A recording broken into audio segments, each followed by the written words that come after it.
Tai miela malonu, kad susirinkot. Tikrai čia gausiai, nes būna ir du žmonės ir vis tiek labai gerbiam ir džiaugiamės. Aišku, viskas bus sukelta į YouTube, tai galės po to ir kiti pasižiūrėti vėliau, arba tiesiog dar prisijungs daugiau.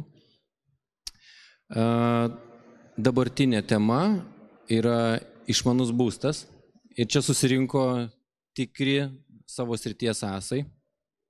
Pirmas iš jų yra Raimundas Kurdenis, Jung Vilniaus įmonės vadovas. Labai miela, malonu, ačiū, kad atėjot. Ačiū. Andrius Kralikauskas, Smart Home įkūrėjas. Labai dėkui, kad atėjot. Ačiū, kad pakvietėt. Tomas Šiaudvytis, VIP Property įkūrėjas, bendrasavininkas, kompanionas.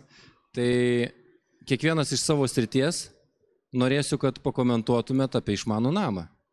Ir aš žinau, kad jūs pasiruošę ir labai rimtai, tai kažkiek nestabdysiu, o kažkiek pačioj pradžiai, kol neįsivažiavot, užduosiu tokį kompromatą, tokį provokuojantį klausimą. Dėl to, kad man pačiam labai patinka išmanus namas.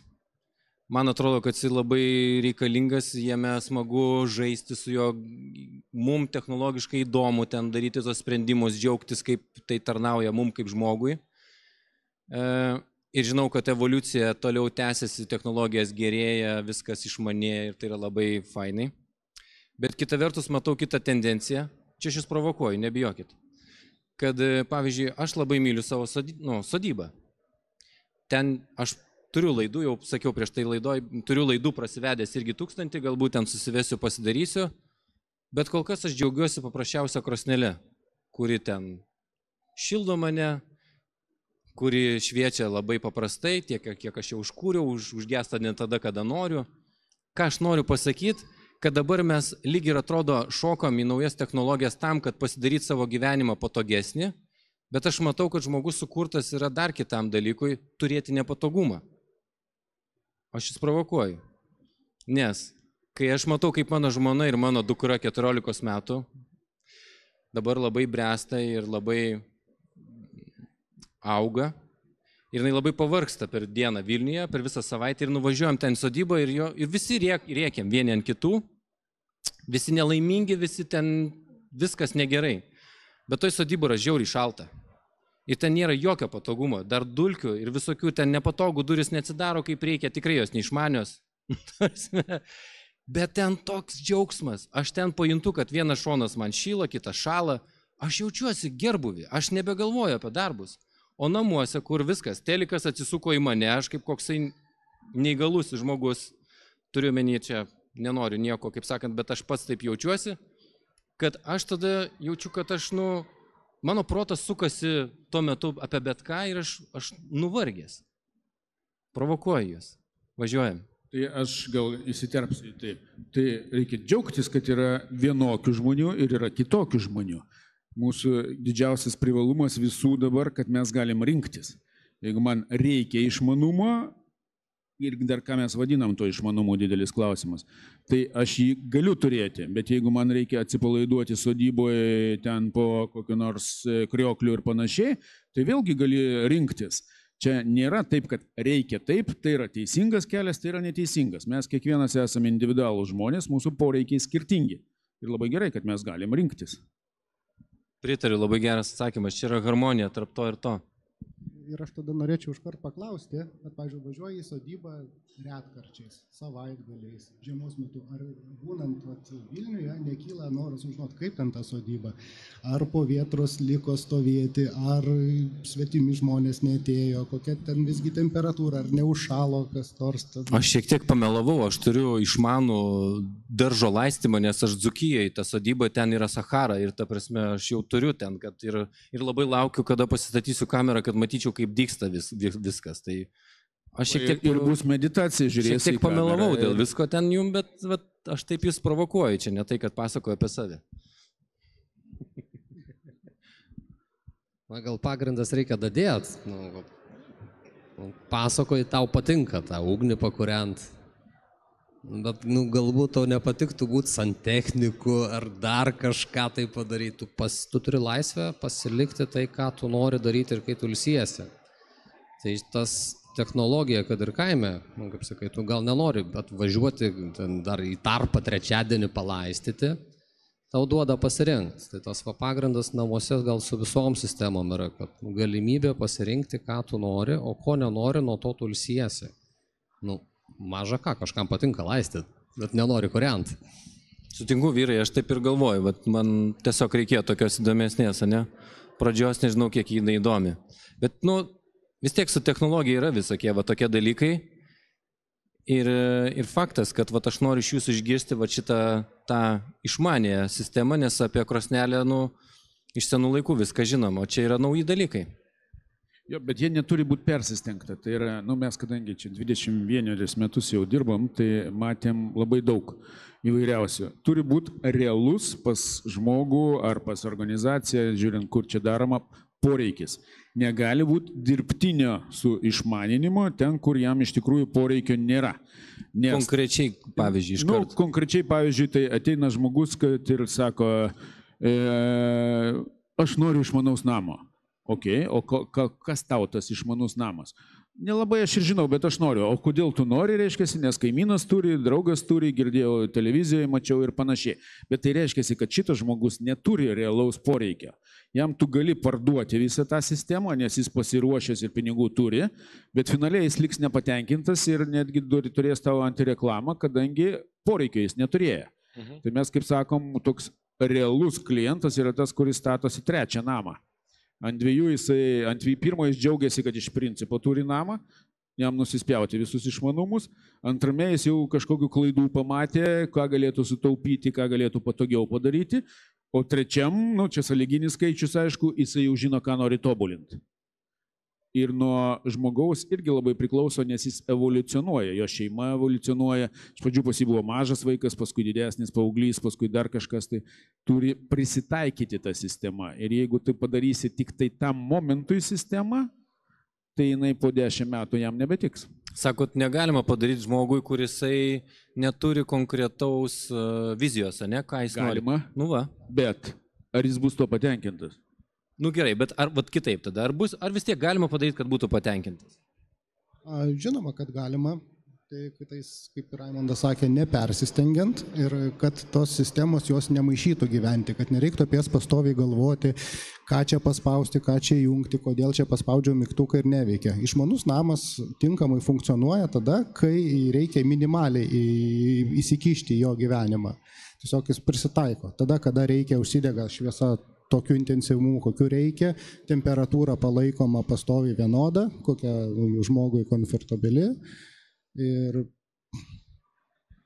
Bet aš dar irgi prisidėsiu prie šitą, kol neįsiterpė kolega, labai skirtingi poreikiai pas žmonės. Yra žmonių, kurie grįžta iš darbo, eina į savo išmanius namus, atsistoja prie didelio ekrano ir viską reguliuoja, kiekvieną dieną reguliuoja. Tiesiog jo toks mąstymas. Yra žmogus, kuris nori gyventi patogiai ir nejausti, kad yra kažkoks tai protingas namas. Tiesiog turi būti patogu, klimatas geras ir visa kita. Ir tai yra labai, labai skirtinga. Ir gėris yra tame, kad šiai dienai technologijos gali išpildyti ir tą, ir kitą norą. Būtent šitą mintį ir norėjau praplėsti, mes, tarkim, žodis išmanus stengiasi nenaudoti, nes dažnu atveju tai yra sukurtas televizijos kažkokio siaubeko, arba kažkokio... Visos duris užsidaro ir nebegali išeiti ir pradeda orkaitę kepti. Arba kažkokio tai filmo, kur rodo tą tik tai vieną pusę, kad tu pats čia esi jau toks išmanus. Tu esi pats mylintis technologijas, tau patinka ekranėlis, tau patinka ten valdyti. Yra, medija primeta, kas tai yra.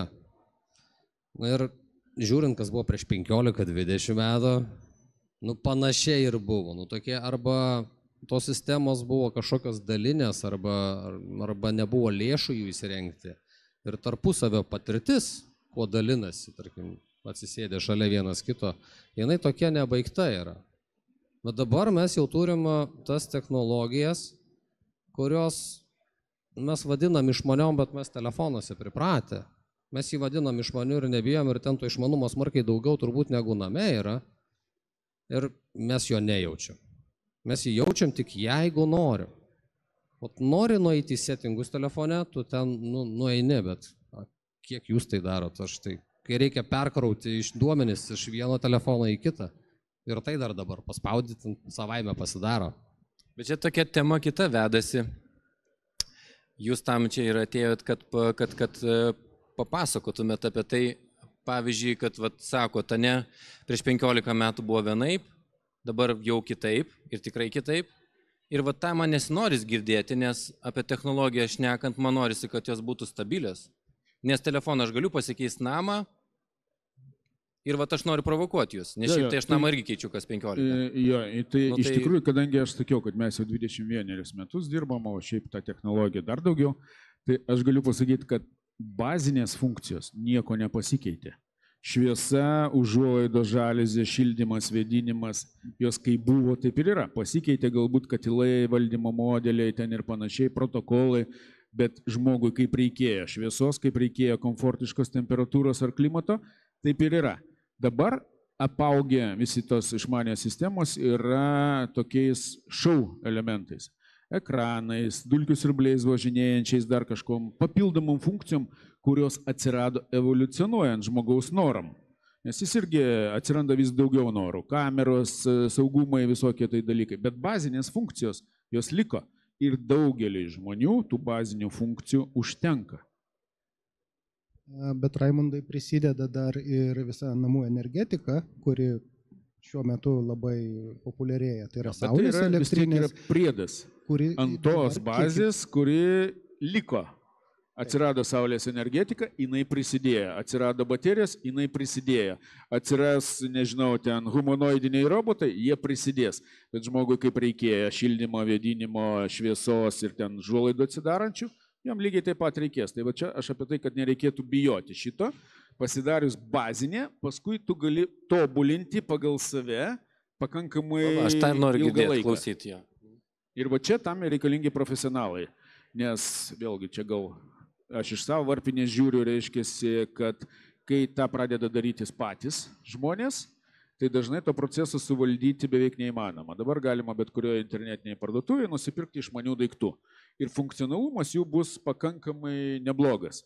Bet tada žmogus, čia kaip yra gal keista analogija, žmonės, kai kurie nemėgsta savitarnos kasų, sako, kad aš turiu dirbti už kasininką, bet kai kurie nori dirbti už išmanių namų diegėją ir patys tą pasidaryti. Valio, jeigu tai hobis, negaila savo šeimos, pirmin, bet jeigu tu neužsiminėsi tuo visą laiką. Hobis netgi ir bet kuris baigėsi po metų dviejų. Todėl aš už tai, kad tą darytų profesionalą.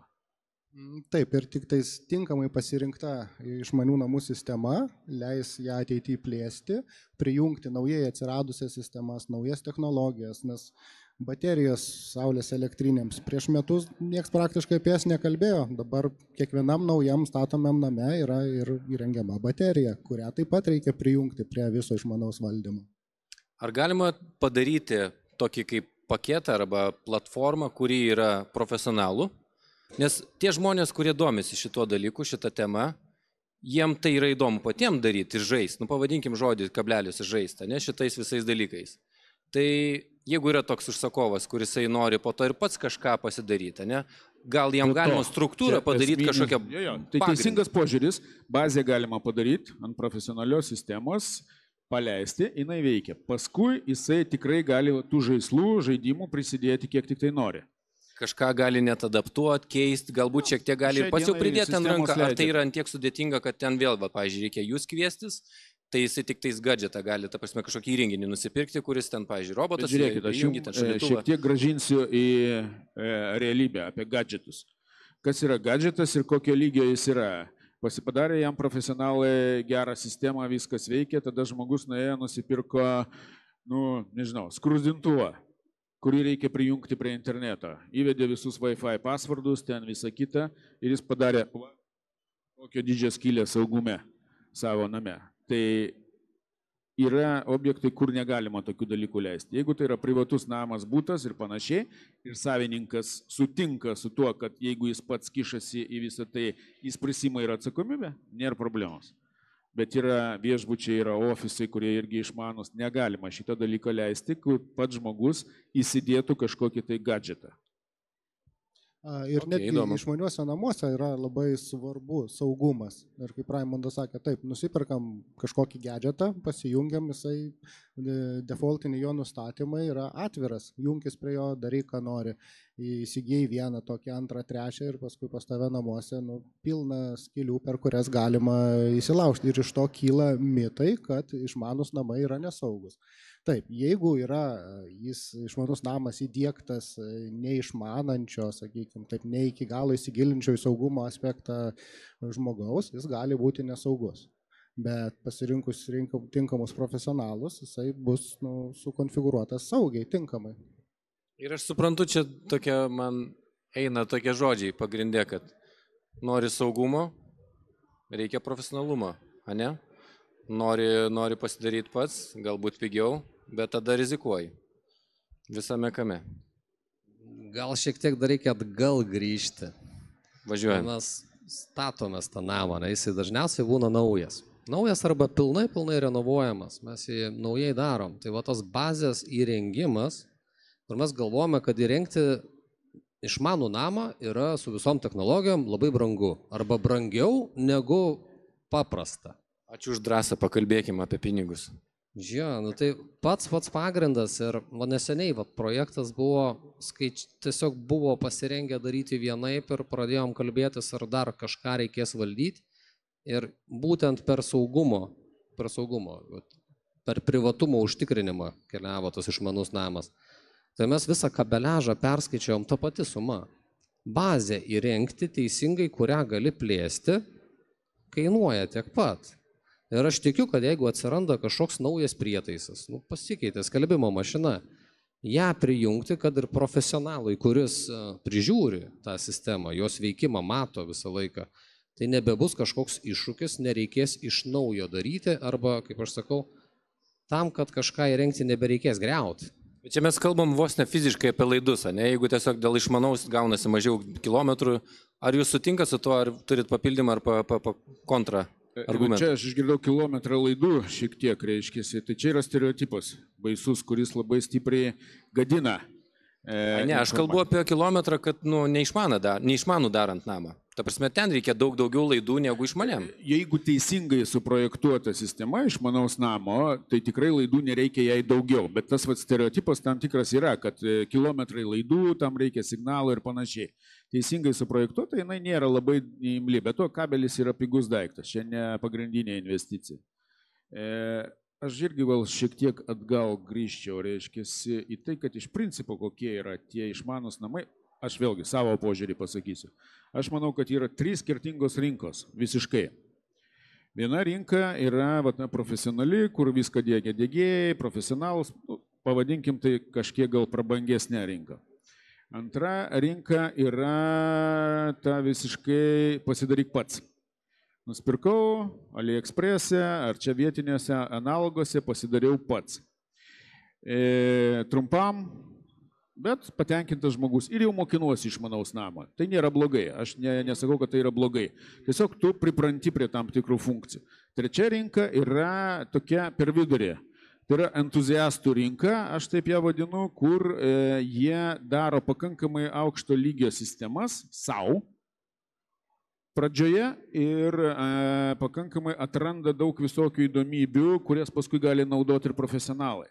Bet jie yra tie entuziastai, kurie ant savo namų treniruojasi, žaidžiasi ir panašiai. Tai va aš labai norėčiau jų atviro protokolo, ta prasme, tas vanevis. Tame tarpe gali būti ir atviras, gali būti neatviras, bet būtent pats žmogus, kuris susigalvoja, ko jam reikia, pats įgyvendina, pats programuoja, arba su kaip čia, bendruomenės pagalba. Yra ten grupės Facebook'e ir visur kitur. Tai čia irgi nėra blogai, kol jie nedaro to klientam.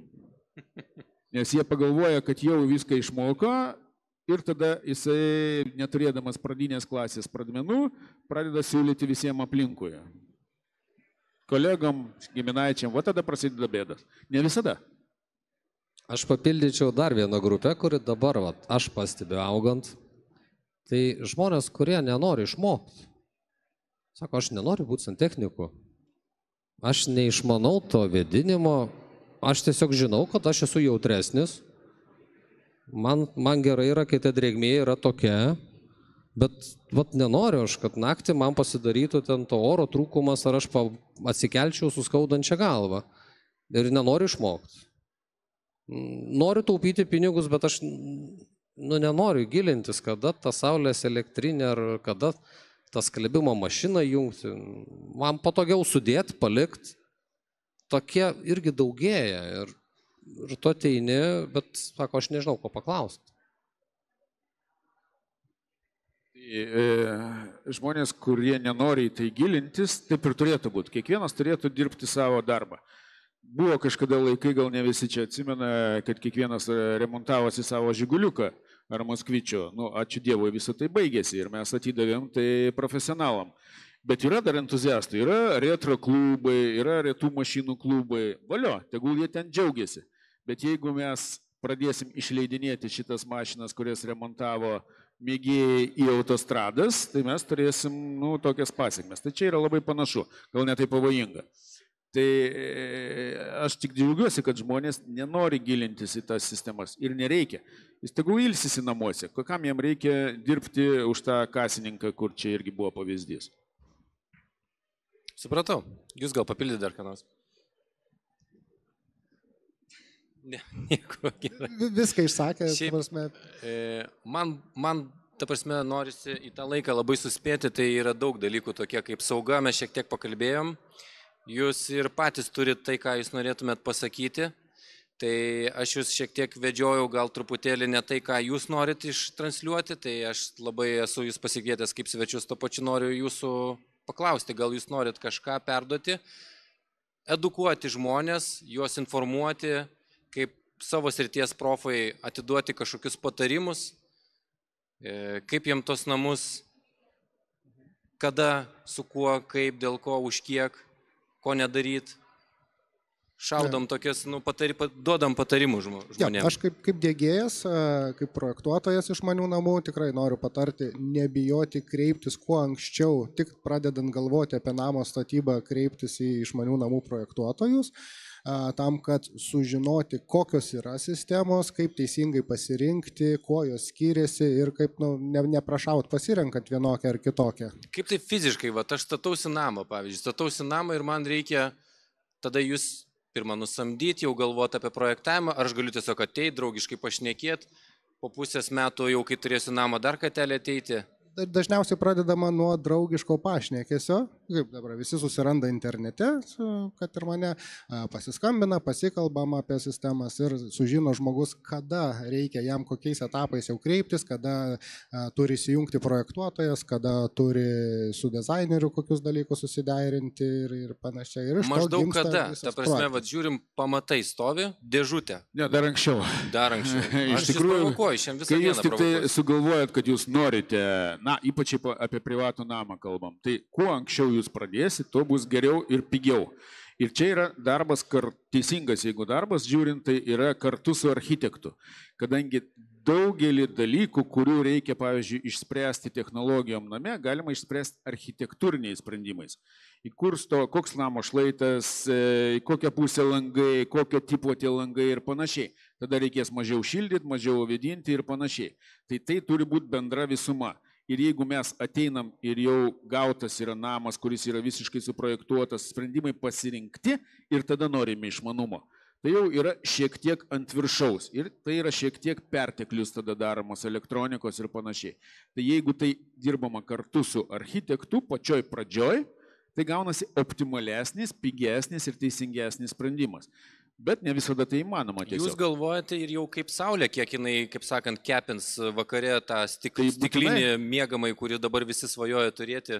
Ne tik kad langus iš dviejų šonų, bet dar ir trikampį tą uždengimą, kuris yra niekaip neuždengiamas su žaliuzėm.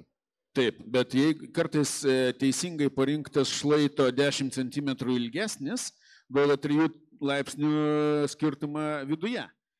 ir tau nebereikia nei energijos, nei nieko. Tai čia kartu darbas su architektu yra žymiai efektyvesnis. Ir tie architektai, kurie jau ne pirmą tą daro objektą, tai jie kalbėdami su klientu, kuris atėjo pas juos ir siūlo, kad sako, pas jūs name bus daug inžinerinių sistemų. Pagalvokim, pasvarstykim šitą variantą, kad reikėtų išmanios sistemos. Jie galima įvairiai vadinti. Išmanio namų, protingų namų, pastato automatika, tiesiog elektronika, bet šiai dienai žymiai geriau, jeigu pradėsim kuo anksčiau. Aš tai dar pridėčiau, kad, atsiprašau, leisiu jums, kad būtinai ir interjero dizainerį reikia, nes architektas jisai, jeigu labai geras ir labai skrupulingas, jis padarys iki galo, bet tai yra vis tiek dvi skirtingos specialybės, o interjere, kaip ir architektūroje, išmanaus namo procesai yra tęstiniai, ta prasme vienas kitą jungiantis. Visi turi, aš uzurpavau šiek tiek, reiškia, bet visi turi dalyvauti šitame reikale. Ir interjero dizainerio yra teisingas išdėstymas valdymo elementų, teisingose vietose, parinkti jie ergonomiški, patogus. Vis tiek jų reikia kažkokių valdymo elementų. Tai va čia daugiau dalyvauja interjero dizaineris, bet architektas į namo orientaciją, koks šlaitas, jisai irgi turi labai didelį. Ne visose šalyse yra architektas ir interjero dizaineris atskiros sritis. Nu, bet Amerikoje yra apdailos, pagalvėlių dėliotojas, yra dekoratoriai, yra baldų apstatytojai. Nu, pas mus Lietuvoje tai nėra specializuota, kaip nėra. Ta prasme, mėgėjas, kuris taip tiesiog daro, pagal specialybę tai nėra specialybė. Yra architektas, yra licencijuotas, yra interjero dizaineris. Tai jeigu kalbam apie specialistus, kaip po tokius tikrus specialistus, kurie daro ne šiaip draugui arba savo, tai jo. O Amerikoje yra specializacija. Jo. Ką aš čia vis noriu pasakyti, tai kad išmanų namą pradėti įsirenginėti nebūna per vėlų. Taip, yra geriausia pradėti nuo pat pradžių, kai jisai dar nepastatytas, bet jeigu jau turim netgi nudažytas sienas, išvedžiota visi laidynai, nevėlu pradėti. Yra sprendimai, yra belaidžiai sprendimai, kurie yra visiškai patikimi, netgi galima jau gyvenamą namą perdaryti. Tai yra sunkiau. Bet jau brangiau, sunkiau, taip? Brangiau, sunkiau, nes reikia išardyti tai, kas šiek tiek apsiriboja galimybės. Nebūtinai. Apsiriboja, čia mes sutiksim, kad mes nesutinkam šitoje vietoje. Gerai, taip. Bet padaryti praktiškai belaidžiai sprendimais galima viską. Taip, bus šiek tiek sudėtingiau, reikės lankytis pas jau gyvenantį žmogų namuose, su juo praleisti vakarus, jisai žiūrės kaip ardai rozetės, ten išiminėja jungiklius, kažką po jais dedi, bet rezultate taip, bus išmanus namas. Prašom. Labai faina, kad paminėjo, kad nėra per vėlu. Ir tikrai matom, kitą kartą reikia tų sprendinių, pasikeitė įtaisai. Yra namai įrengti gerai suprojektuoti ir dizainas juose geras ir tu nebenori keisti, bet patys įtaisai, namas nesuspėjo pasenti, elektronika atsinaujino. Ir atsirado galimybė ją valdyti, tai nusigasti tikrai nereikėtų. O grįžtant atgal, kada reikia pradėti, kaip sako, kartu su architektu, tada yra pigiausia. Kitas dalykas, tu nežinai, ko paklausti, ko tau reikia. Tu, kai bendrauji su profesionalu, renkies, tau pačiam užduoda klausimą. Ne tai, kad kyla, ne, kažkokie idėjos, ką norėtum tada, po kiek laiko pradedi suvokti, kad tu galbūt to nori, nes kuo anksčiau ateini, paklausi speco, kuris tau susako meniu, tu turi laiko pagalvoti, ką tu valgysi. Ja, ateina pas architektą žmogus, ateina, ką jisai klausia, kiek tu miegamųjų nori, kas yra namas, tai yra kiek tu miegamųjų pirmas. O profesionalas, jis tau kitos dalies, jisai žino naujoves, žino, kas dabar jau išeina, kas bus už kelių metų. Mes tą namą galim paruošti priekį. Ir tai nereiškia, kad tos iš karto dar testuojamus įrenginius nusipirkti, bet bent jau tą bazę pasiruošti iš karto. Tai va čia nuo architekto irgi labai priklauso, nes jeigu jisai jau darė ne vieną ir ne penktą namą, jis žino, ką tam klientui pasiūlyti. Bet to jie paprastai architektas ir klientas bendrauja labai giliai apie šeimos modelį, kaip ten gyvena ir panašiai. Todėl jisai jau žino maždaug, ko jam gali reikėti. Bet jeigu yra tai naujas architektas, kuris su to nesusidūrė, faktas, jis bus tokiai pačioj būsenoje kaip ir klientas. Čia mes kažkada šitą irgi labai aiškiai įsisąmoninam, kad iš filmukų katalogų ir panašiai pardavinėti tuos išmanius namus yra labai sudėtinga ir kartais lūkesčiai ir realizacijos labai skiriasi, nes įsivaizdavimas yra vienai. Tai tam mes pasidarėm šaurumą, kur yra įrengtas būtas, įrengtas viešbučio numeris, kur galima realybėje pabandyti, ne viską, bet didžiąją dalį, arba sužadinti savo fantaziją. Ir tai ateina žmonės ir vieną kartą, ir antrą, ir trečią, ir pas juos evoliucionuoja norai. Nes jie jau pamatė, jie apsitarė su šeima, pasikalbėjo su draugais, su kaimynais, kurie turi geresnę, blogesnę sistemą. Tai reiškia, čia nereiktų priimti skubių sprendimų. Geriau iš tikrųjų pasibandyti, apsiklausti keletą gamintojų, keletą montuotojų, degėjų. Namas yra ilgam, todėl nereiktų čia skubėti. Supratau maždaug. Aš norėčiau pakeisti šiek tiek temą, kad ir taupytą laiką ir koncentracijos daugiau. Jūsų nuomonė, kas ateina naujo į išmanų namą dar?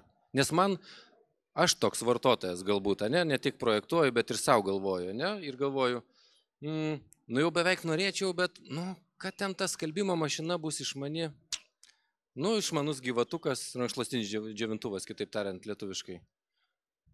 Gal nieko, žaliuzės, užuoldos, labai rimta, fainai, čia rimti dalykai. Ten kas nors dar labiau mažiau patinka.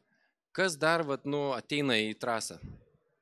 Tai šiuo metu, kaip ir visas rinkas, ateina dirbtinis intelektas, kuris analizuos, kaip tu namuose naudoji techniką, kaip tu elgiesi namuose ir pagal tai pats parinks dinamiškai sprendimus, ar, sakykime, apšvietimo scenas perdėlios pagal tavo poreikius, pagal tavo dienos ritmą, rūpinsis namų energetiką. Jisai pats tą padarys, sugalvos, kur tu esi, tave seks kažkokiais sensoriais ar apie ką čia?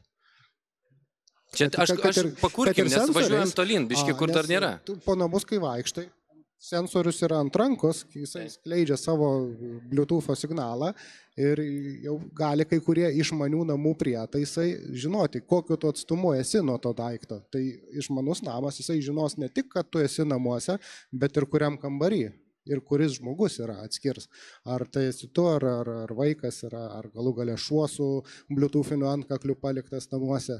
Ir pagal tai kurs scenas ir prisitaikys prie tavęs. Tai čia aš manau, kad tai ateina.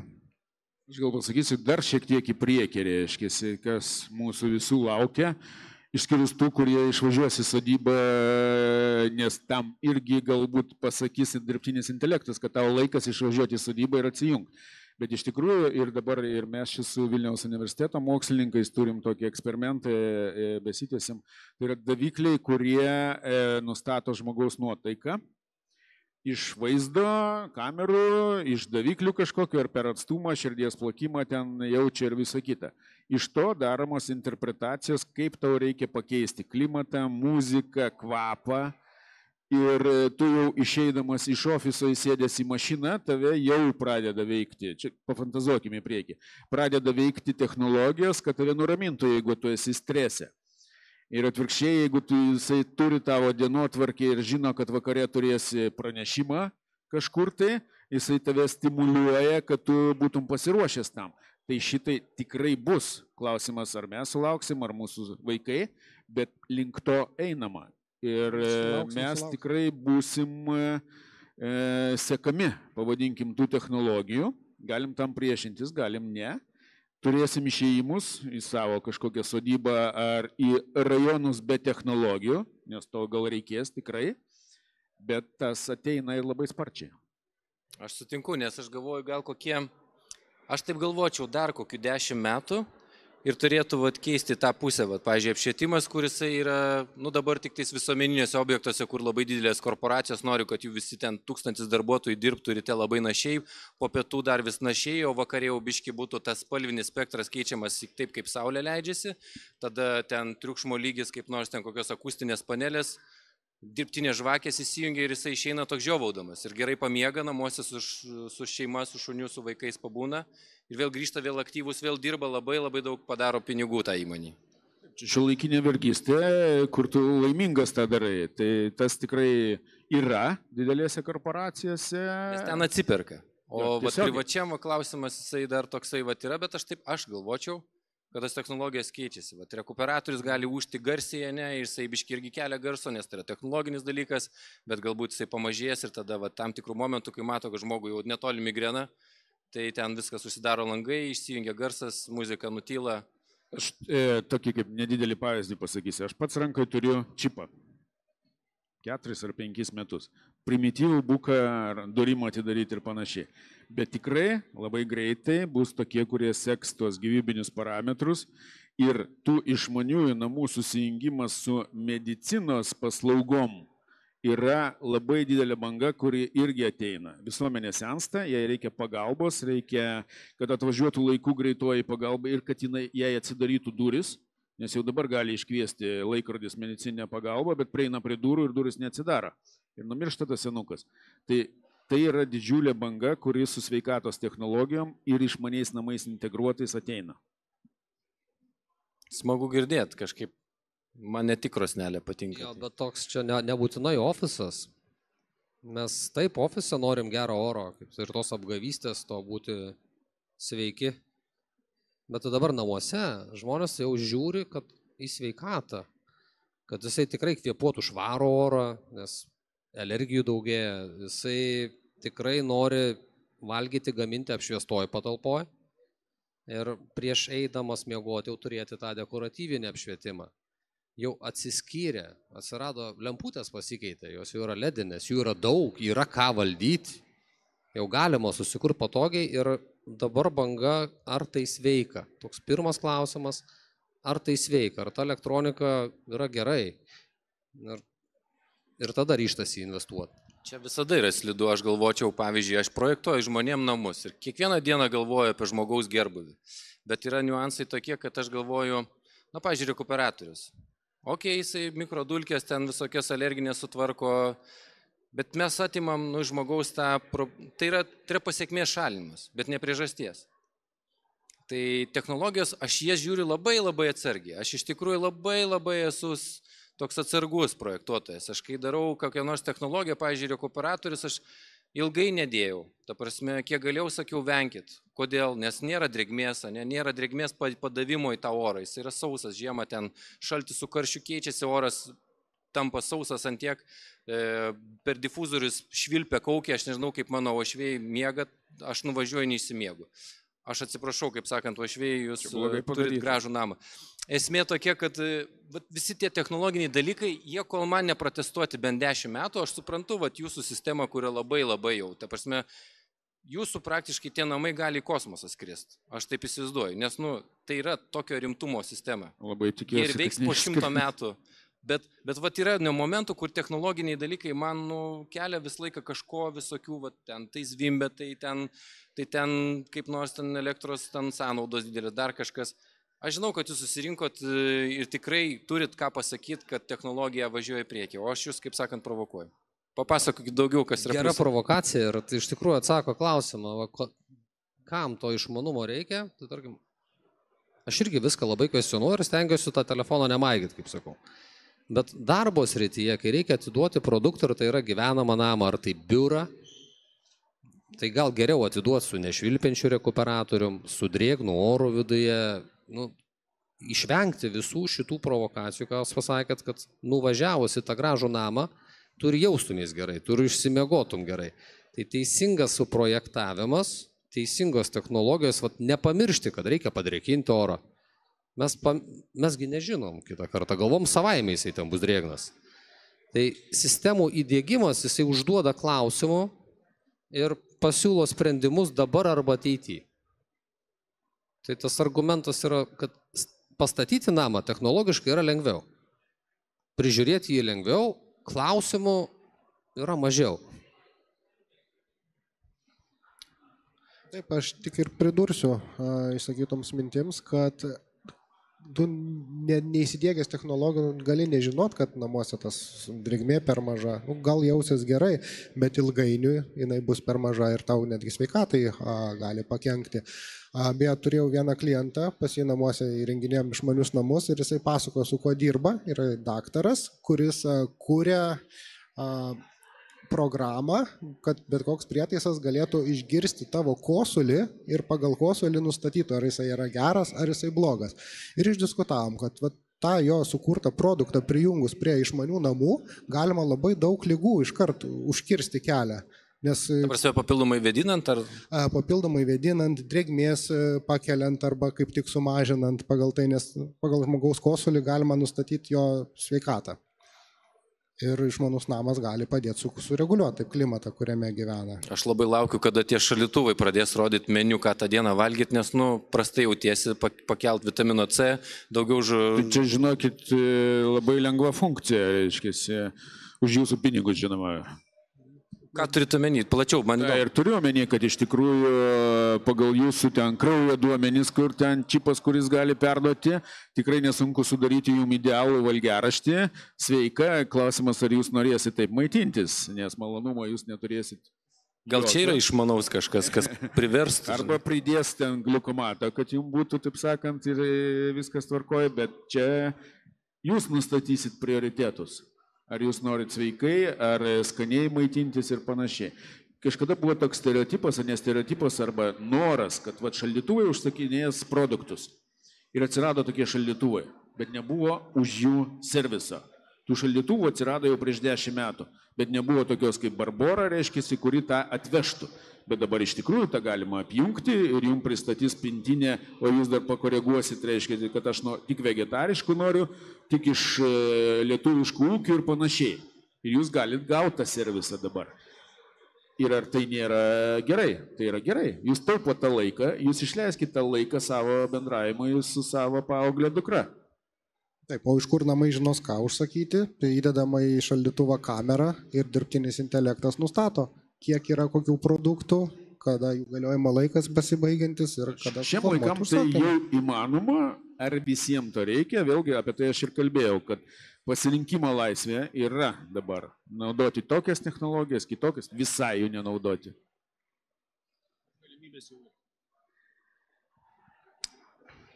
Kaip manot, kada, koks procentas dabar jau yra už naujų namų statomų išmaniai? Ir kaip manot, kada tai dar pasikeis tą skalę į viršų, kai pradės, pavyzdžiui, kas gali atsitikti? Gal dabar yra pakankamai daug? Bet aš galiu pasakyti tokią statistiką, kad 5 procentai namų ir būtų Lietuvoje parduodami su apdaila. Tai reiškia, kad tuose 95 procentuose nėra jokio išmanumo iš pradžių. Paskui žmonės dalinai įsirengia. Bet norint, kad visi šitie dalykai paplistų masiškai, nes tik tada pinga technologijos, kai jos tampa masinėmis. Į tą turi įsijungti nekilnojamo turto vystytojai. Jie turi būti tie, kurie daro kartotinius projektus, tegul ne super individualizuotus, bet kartotinius, tą bazinį paketą. Tai tada jie gauna visai kitas kainas, visai kitas projektavimo kaštai, bet ko. Ką jūs siūlytumėte įdėti, nes čia klausimas toksai ir tiem, ta prasme, ir paprastam vartotojui, ką siūlytumėte įsidėkti kaip bazę? Ar tai yra įmanoma? Ką jūs statytumėt taip, kad dar būtų ekonomiška pakankamai, kad galėtų dauguma tą pasidaryti? Ar jau yra tokie dalykai, sprendiniai, kurios... Ar tai nėra, kaip sakant, tas... Aš gal taip pasakysiu, kad baziniai sprendimai tikrai yra. Ir jie nekainuoja daug. Sakykime, toks gal skaičiais palyginimas, kiek kvadratas dabar naujos statybos kainuoja, jis labai įvairus.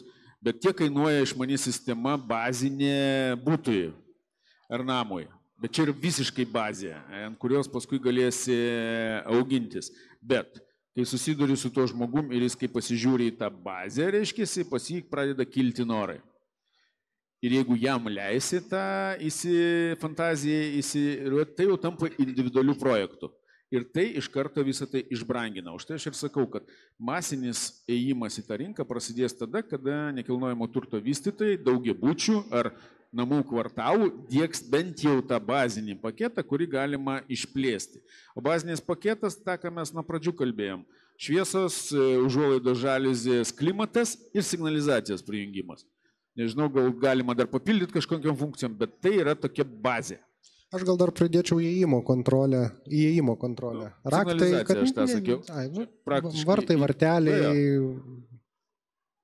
Kad nereiktų raktų nešiotis jokių. Čia reikia visiems šito dalyko, nepriklausomai kaip jisai begyventų. Jis gali net nejausti, kad tai yra išmanus, reiškia, namas. Aš tokį kaip pavyzdį galiu pasakyti, kad kai kuriuose šalyse daugiabučių namų diegėjai diegia iš karto tas sistemas, aišku, jeigu būtai su apdaila, bet net nelabai pasakoja klientam. Bet paskui ateina jam laiškas, kad gal jūs norite valdyti telefonu šviesas. Noriu, o čia reikės kažką daryti, kainuoja, ne, nieko nereikės daryti, tik 3 eurai per mėnesį. Sekantį mėnesį ateina kitas laiškas, jūs gal norite ir domofoną matyti savo telefone, o vėl kiek kainuos, dar 3 eurai. Ir taip gaunasi abonentinis mokestis, kuris praktiškai žmogui nekainuoja, tai yra neskausminga, nes iš tikrųjų yra vienas iš didelių trukdžių vystytis, kai reikia žmogui išdėti dabar ten kažkiek tai tūkstančių pinigų. Ir jis dabar galvoja, ar man čia storesnius langus pasirinkti, ar mašiną naują nusipirkti, ar staiga išmano namą. Tai kai finansavimo modelis pasikeis, kai mes galėsim pasimti paskolą kartu, imdami paskolą namui, būtų ir panašiai, ir ten dasidėti ten kelis tūkstančius ar 11 tūkstančių tai išmanėje sistemai. Ir taip skaičiuosim. Tai tada pasirodys, kad išmanė sistema kainuoja 35 eurus per mėnesį. Bet jinai sutaupo daugiau energijos negu tie 35 eurai. Tai čia labai daug dar nuo tokių dalykų skaičiavimo, logiškų dalykų. Kadangi laikas eina į pabaigą, aš norėčiau, kad jūs keliais sakiniais palinkėtumėt kažką naujų išmanių namų savininkams iš savo perspektyvos. Nebijoti išmanių namų, tas yra svarbiausia, nes dar yra toks mitas, kad jis bus sudėtingas, reiks pastoviai kažką daryti ir domėtis naujausiam technologijom. Aš tai gal palinkėsiu, kad vis tik tai išsirinkti tą funkcionalumą, kurio tikrai reikia, tai yra pasidomėti tuo, kuo giliau. Nepalikti tai vykdytojai ar dar kam nors, pačiam domėtis tuo. Ir nebijoti tų technologijų iš tikrųjų, nes jos turi mums padėti, o ne atvirkščiai trukdyti. Dėkui. Aš tai palinkėčiau nepavėluot, apie tai pagalvot, statant ar renovuojant tą savo būstą, kaip galimybę pakvestionuot pačioj pradžioj. Dėkui jums labai susirinkusiam. Ar dar gal kažkas norėtų paklausti kokį klausimą? Čia yra proga, nes sėdi 3 labai rimti specai ir per 45 minutės aš jų net nespėjau dar nieko paklausti. Prašom. Berods Raimondas, taip, jeigu taisyklingai. Mano vardas Ernestas, Voltronas, krovininių automobilių servisas. Kalbant apie uždaras sistemas, kur yra bėda ir kur yra didžiausia tokia, kaip čia pasakykime, problema. Teko naudotis vienu didžiausių Lietuvos operatorių paslaugomis, tai kalbu apie debesiją, apie serverius, kompiuterių priežiūrą ir panašiai. Ir ta kompiuterių priežiūra, jinai vyksta nuo 8 iki 5 ir jinai yra tokia labai imli laikui. Parašai užklausą, lauki. Susisiekė operatorius, nežinau problemos, siunčiu stipresniam operatoriui. Tai va tos uždaros sistemos, jos ar nepakiša jums kojas ir koks tas yra aptarnavimo laikas jūsų, kokia yra reakcija? Tai pirmiausia, mūsų sistemos neuždaros, jos yra atviros, bet atviros profesionalam.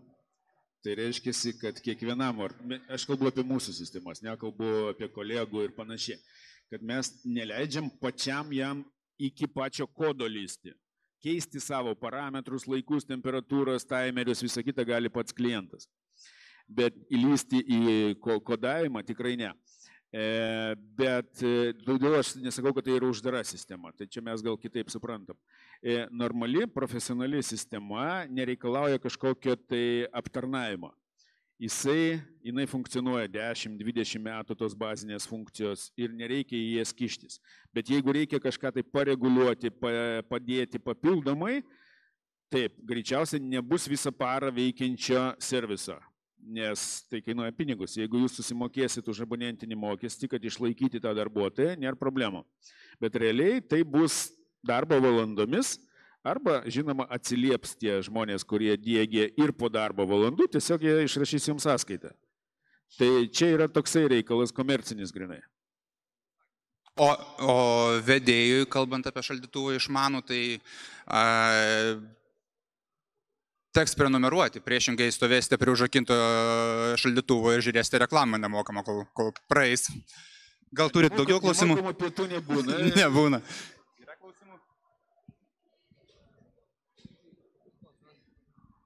Aš tą klausimą papildysiu, jis labai geras, aš jį išgirstu. Nu, sako, o dabar įdiegs man tą sistemą. Nu, va šita įmonė ar šita kompanija, tie keli jaunuoliai, tarkim, mane jauni kažkokie. O tai kas bus, jeigu jie išvažiuos gyventi Australiją, žinai, aš čia pasiliksiu su ta sistema.